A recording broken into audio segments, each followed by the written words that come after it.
Donc, que peut-on retenir de Jean-Marie Le Pen? Donc, personnellement, moi, je retiens un superbe débatteur, hein. Tout le monde s'est défilé, hein, devant lui, sauf Tapi.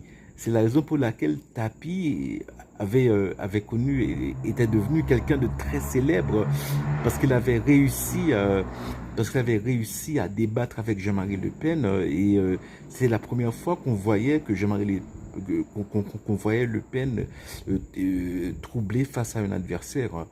Mais voilà, donc on peut retenir un grand débatteur, quelqu'un qui parlait un français excellent, et voilà, et aussi quelqu'un qui, qui cristallisait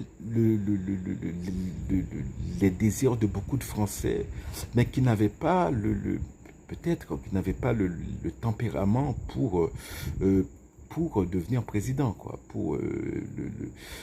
Voilà, on peut voir par exemple Sarko en 80, Sarko en 2008, Sarko, en 2007-2006, eh bien, il a siphonné tous les voix de Jean-Marie Le Pen, hein. Parce que Sarko, eh bien, bon, voilà, il avait, c'était quelqu'un qui avait beaucoup de qualités, hein. On se rappelle l'affaire des enfants de, je crois, l'affaire du Yoni Bomber, hein. Donc il a mis sa vie en danger pour sauver des enfants. Et c'était quelqu'un qui voulait vraiment, voilà, donner une chance aux gens issus des minorités en France.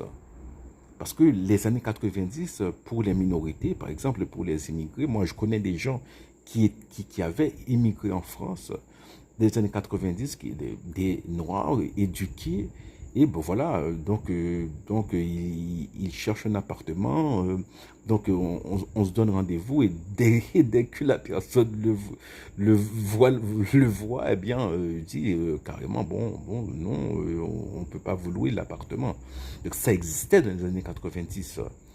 Et Sarko a voulu, voilà, donner leur chance à des gens issus de l'immigration. Et en même temps, Sarko, eh bien, il était habile, hein, dans ce sens. Voilà, il jouait bien sur les deux tableaux, hein.